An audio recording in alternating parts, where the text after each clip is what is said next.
स्वतंत्रता दिवस की हार्दिक शुभकामनाएं।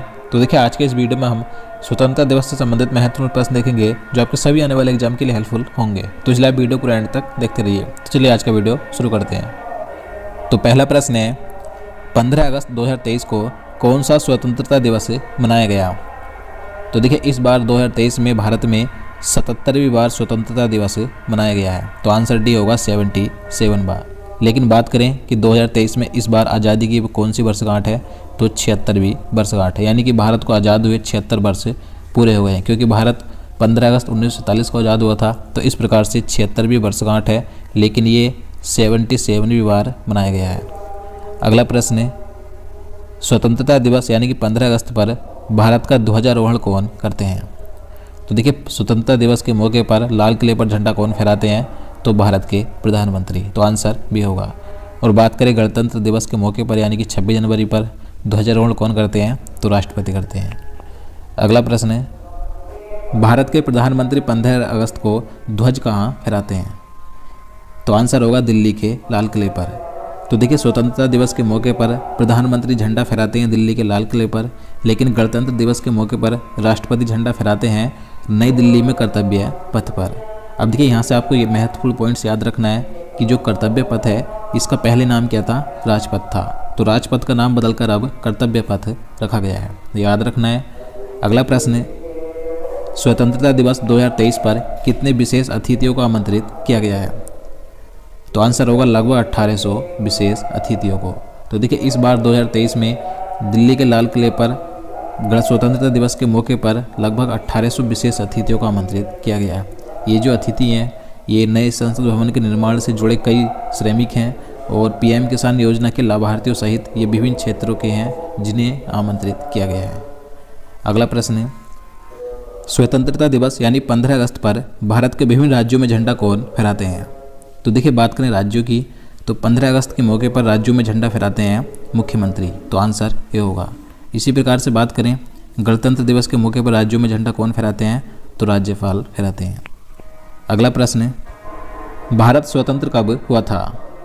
तो देखिए भारत को स्वतंत्रता कब मिली थी आप सभी जानते हैं। तो आंसर सी होगा 15 अगस्त 1947 को।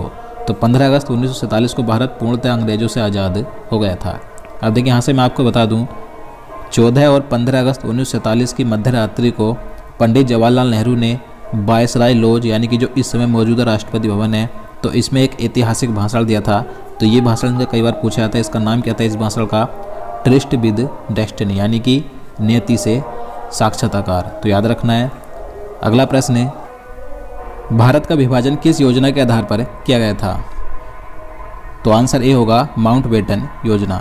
तो देखिए भारत का विभाजन माउंटबेटन योजना के आधार पर निर्मित भारतीय स्वतंत्रता अधिनियम 1947 के आधार पर किया गया था।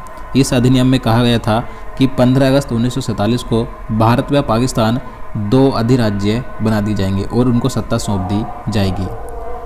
अगला प्रश्न है भारत की आज़ादी के समय वायसराय कौन थे। तो देखिए महत्वपूर्ण प्रश्न है। तो आंसर सी होगा लॉर्ड माउंटबेटन। तो देखिए जिस समय भारत आज़ाद हुआ था तो उस समय भारत के वायसराय थे लॉर्ड माउंटबेटन। और देखिए यहाँ से मैं आपको महत्वपूर्ण जानकारी दे दूँ, लॉर्ड माउंटबेटन ये भारत के अंतिम वायसराय और स्वतंत्रता के बाद भारत के पहले गवर्नर जनरल बने थे। देखिए लॉर्ड माउंटबेटन ये फरवरी 1947 में भारत के वायसराय नियुक्त किए गए थे। इसके बाद ये 15 अगस्त 1947 से 21 जून 1948 तक स्वतंत्र भारत के पहले गवर्नर जनरल बने थे। तो भारत के अंतिम वायसराय और स्वतंत्र भारत के पहले गवर्नर जनरल कौन थे, तो लॉर्ड माउंटबेटन थे। देखिए इनके बाद 21 जून 1948 से 26 जनवरी 1950 तक भारत के जो स्वतंत्र भारत के पहले भारतीय गवर्नर जनरल बने थे कौन थे, सी राजगोपालाचारी थे। तो सी राजगोपालाचारी ये स्वतंत्र भारत के पहले भारतीय गवर्नर जनरल और अंतिम भारतीय गवर्नर जनरल बने थे। तो याद रखना है। अगला प्रश्न है लॉर्ड माउंटबेटन ने 15 अगस्त का दिन भारत की स्वतंत्रता के लिए क्यों चुना था। तो आंसर डी होगा क्योंकि इस दिन जापान के सहयोगी बलों की आत्मसमर्पण की दूसरी सालगिरह थी। तो देखिए लॉर्ड माउंटबेटन ने 15 अगस्त का दिन ही क्यों चुना था भारत की स्वतंत्रता के लिए, क्योंकि देखिए दूसरे विश्व युद्ध के दौरान 1945 में 15 अगस्त के दिन ही जापान की सेना ने ब्रिटेन के सामने आत्मसमर्पण कर दिया था। तो इसलिए लॉर्ड माउंटबेटन ने भारत की स्वतंत्रता के लिए 15 अगस्त का दिन चुना था। अगला प्रश्न है, भारत की आज़ादी के समय ब्रिटेन के प्रधानमंत्री कौन थे? तो देखिए ये क्वेश्चन भी कई बार पूछा जाता है। तो जिस समय भारत आज़ाद हुआ था तो उस समय ब्रिटेन के प्रधानमंत्री थे क्लीमेंट एटली। तो आंसर बी होगा। देखिए क्लीमेंट एटली ये 1947 में भारत की स्वतंत्रता के समय ब्रिटेन के प्रधानमंत्री थे। एटली ये लेबर पार्टी के नेता थे और ये 1945 से 1951 तक यूनाइटेड किंगडम के पहले ब्रिटिश प्रधानमंत्री बने थे। नेक्स्ट क्वेश्चन, भारत पर ब्रिटिश राज कितने वर्षों तक रहा था? तो आंसर सी होगा करीब 200 वर्षों तक। तो देखिए भारत पर ब्रिटिश राज 1757 से 1947 तक रहा था। भारत में अंग्रेजी राज की जो औपचारिक शुरुआत थी ये 1757 में प्लासी के युद्ध के पश्चात मानी जाती है। नेक्स्ट क्वेश्चन, पाकिस्तान में स्वतंत्रता दिवस कब मनाया जाता है? तो देखिए भारत में स्वतंत्रता दिवस 15 अगस्त को मनाया जाता है, लेकिन पाकिस्तान में मनाया जाता है 14 अगस्त को। देखिए पाकिस्तान में स्वतंत्रता दिवस को योम आज़ादी के नाम से भी जानते हैं। अब देखिए यहाँ से मैं आपको बता दूँ पाकिस्तान में 14 अगस्त को क्यों मनाया जाता है और भारत में 15 अगस्त को क्यों? क्योंकि देखिए जो लॉर्ड माउंटबेटन थे इन्होंने दोनों देशों को ऑफिशियल आज़ादी के लिए 15 अगस्त 1947 का दिन तय किया, लेकिन कार्यक्रमों की व्यवस्था के चलते लॉर्ड माउंटबेटन 14 अगस्त 1947 को ही पाकिस्तान की आज़ादी की घोषणा के लिए मोहम्मद अली जिन्ना के पास सत्ता का हस्तांतरण करने के लिए कराची चले गए थे। तो पाकिस्तान की जो सत्ता परिवर्तन की रस्में थे ये 14 अगस्त को कराची में की गई थी, ताकि जो आखिरी वायसराय थे लॉर्ड माउंटबेटन ये कराची और नई दिल्ली दोनों जगह की रस्मों में हिस्सा ले सकें। तो पाकिस्तान में सत्ता परिवर्तन की रस्में 14 अगस्त को हुई और भारत में सत्ता परिवर्तन की रस्में 15 अगस्त को हुई थी। तो इसलिए पाकिस्तान में स्वतंत्रता दिवस 14 अगस्त को मनाया जाता है और भारत में 15 अगस्त को। नेक्स्ट क्वेश्चन, स्वतंत्रता दिवस पर लाल किले पर सबसे ज़्यादा 17 बार झंडा फहराने का रिकॉर्ड किसके नाम है? तो आंसर ये होगा पंडित जवाहरलाल नेहरू के नाम। तो भारत के जो प्रथम प्रधानमंत्री थे पंडित जवाहरलाल नेहरू, तो इन्होंने सबसे अधिक स्वतंत्रता दिवस के मौके पर लाल किले पर सबसे ज़्यादा बार 17 बार झंडा फहराया था और इनके बाद इंदिरा गांधी ने 16 बार फहराया है। पंडित जवाहरलाल नेहरू ये 15 अगस्त 1947 से 27 मई 1964 तक भारत के पहले प्रधानमंत्री बने थे। और बात करें देखिए भारत के प्रधानमंत्री नरेंद्र मोदी की, तो इन्होंने इस बार 2023 तक 10वीं बार स्वतंत्रता दिवस के मौके पर लाल किले पर झंडा फहराया। नेक्स्ट क्वेश्चन, भारत के राष्ट्रीय ध्वज का डिज़ाइन किसने तैयार किया था? तो भारत का जो राष्ट्रीय ध्वज है इसका डिज़ाइन तैयार किया था पिंगली वेंकैया ने। तो आंसर बी होगा। तो देखिए भारतीय राष्ट्रीय ध्वज तिरंगे की बात करें तो देखिए इसमें 3 समान चौड़ाई की क्षैतिज पट्टियाँ हैं, जिसमें सबसे ऊपर की ओर केसरिया रंग की पट्टी है जो देश की ताकत और साहस को दर्शाती है। इसके बाद बीच में एक श्वेत रंग की पट्टी है जो कि धर्म चक्र के साथ है, जो शांति और सत्य का संकेत है। नीचे गहरे हरे रंग की एक पट्टी है जो देश के शुभ विकास और उर्वरता को दर्शाती है। तो देखिए भारतीय ध्वज में जो सफ़ेद पट्टी है इसके बीच में जो गहरे नीले रंग का एक चक्र है जिसमें कि 24 तिल्लियाँ होती हैं, तो यह इस बात का प्रतीक है कि भारत निरंतर प्रगतिशील है। और जो भारतीय ध्वज तिरंगे में जो बीच में चक्र है अशोक चक्र, ये सारनाथ स्थित अशोक स्तंभ से लिया गया है, तो याद रखना है। नेक्स्ट क्वेश्चन, भारत के राष्ट्रीय ध्वज को संविधान सभा ने कब अपनाया था? तो आंसर सी होगा 22 जुलाई 1947 को। तो भारत के राष्ट्रीय ध्वज को संविधान सभा ने अपनाया था 22 जुलाई 1947 को। इसलिए 22 जुलाई को भारत में राष्ट्रीय झंडा दिवस मनाया जाता है। और देखिए भारत का राष्ट्रीय ध्वज तिरंगा, इसकी लंबाई चौड़ाई का अनुपात कई बार पूछा जाता है। तो भारत के राष्ट्रीय ध्वज तिरंगे की लंबाई चौड़ाई का अनुपात क्या है? 3:2। अगला प्रश्न है, भारत के राष्ट्रीय गान जन गण मन को भारतीय संविधान सभा द्वारा कब अपनाया गया था? तो आंसर ए होगा 24 जनवरी 1950 को। तो भारत का जो राष्ट्रीय गान है इसे 24 जनवरी 1950 को संविधान सभा द्वारा अपनाया गया था। देखिए भारत के राष्ट्रीय गान के रचयिता कौन है? तो रविंद्रनाथ टैगोर हैं। देखिए राष्ट्रीय गान का अंग्रेजी में अनुवाद रविंद्रनाथ टैगोर ने स्वयं किया था और इसका जो अनुवाद किया था रविंद्रनाथ टैगोर ने जनगण मन का राष्ट्रीय गान का, तो इसका नाम था मॉर्निंग सॉन्ग ऑफ इंडिया। तो इस नाम से इन्होंने इसका अंग्रेजी में अनुवाद किया था। नेक्स्ट क्वेश्चन, भारत का राष्ट्रीय गान पहली बार कहाँ गाया गया था? तो आंसर सी होगा 27 दिसंबर 1911 को कलकत्ता अधिवेशन में।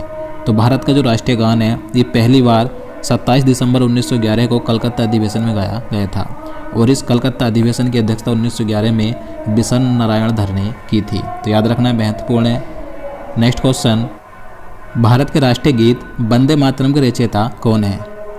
तो भारत का जो राष्ट्रीय गीत है वंदे मातरम, तो इसके रचयिता हैं बंकिम चंद्र चटर्जी। तो आंसर ये होगा। और देखिए भारत के राष्ट्रीय गीत वंदे मातरम को संविधान सभा ने 24 जनवरी 1950 को अपनाया था। तो भारत का जो राष्ट्रीय गान है और भारत का राष्ट्रीय गीत, तो इन दोनों को संविधान सभा ने 24 जनवरी 1950 को अपनाया था। देखिए भारत का राष्ट्रीय गीत वंदे मातरम ये पहली बार 1896 में कोलकाता अधिवेशन में गाया गया था। और इस 1896 में कोलकाता अधिवेशन की अध्यक्षता रहीमतुल्लाह सयानी ने की थी। नेक्स्ट क्वेश्चन, भारत का झंडा गीत किसने लिखा है?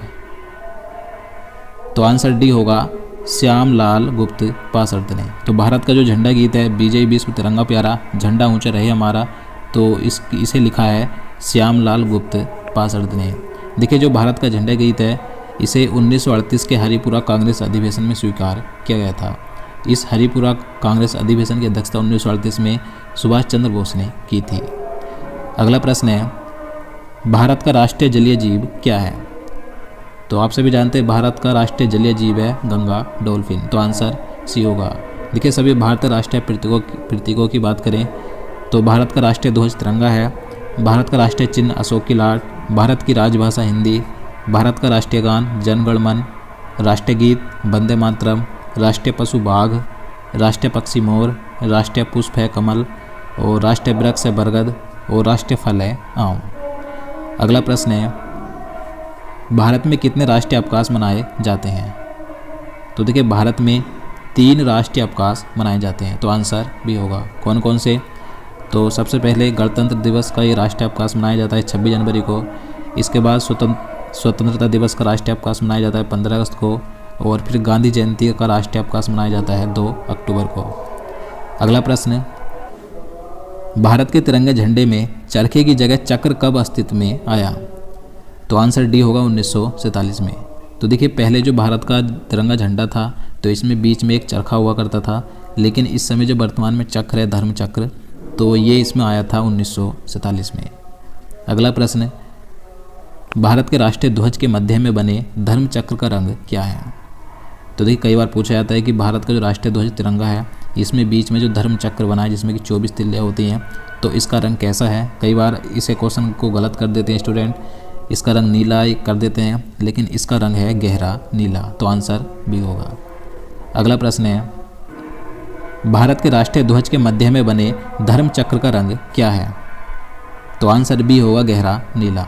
तो देखिए अगर आपसे ये क्वेश्चन पूछ जाए कि भारत का जो राष्ट्रीय ध्वज तिरंगा है इसके बीच में जो धर्म चक्र बना है इसका रंग कैसा है, जिसमें कि 24 तिल्लियाँ होती हैं, तो इसका रंग है गहरा नीला। कई बार ये क्वेश्चन स्टूडेंट गलत कर देते हैं, यहाँ पर नीला देखकर नीला इसका आंसर कर देते हैं, लेकिन इसका आंसर है गहरा नीला। अगला प्रश्न है, तुम मुझे खून दो मैं तुम्हें आज़ादी दूंगा, यह नारा किसने दिया था?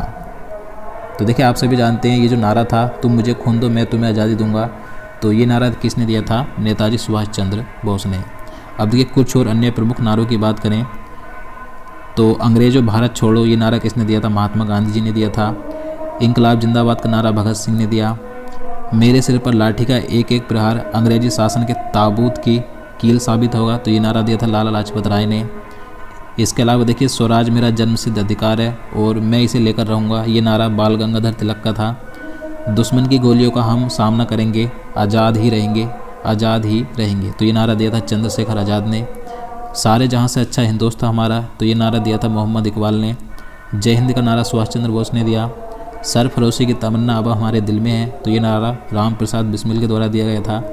जय जवान जय किसान का नारा लाल बहादुर शास्त्री ने दिया था। सत्यमेव जयते का नारा पंडित मदन मोहन मालवीय ने दिया था। तो दोस्तों आज के लिए इतना ही। अब चलिए आज का प्रश्न देखते हैं जिसका आंसर आपको नीचे कमेंट बॉक्स में बताना है। तो दोस्तों आपके लिए आज का प्रश्न है, भारत के अंतिम गवर्नर जनरल कौन थे? तो इसका आंसर आप नीचे कमेंट बॉक्स में जरूर बताइएगा। तो दोस्तों उम्मीद करता हूँ आपको वीडियो पसंद आए। अगर आपको वीडियो अच्छा लगा हो, आपके लिए हेल्पफुल हो, तो प्लीज़ वीडियो को लाइक और शेयर करना, साथ ही चैनल को भी सब्सक्राइब कर लेना। तो चलिए मिलते हैं नेक्स्ट वीडियो में। जय हिंद, जय भारत।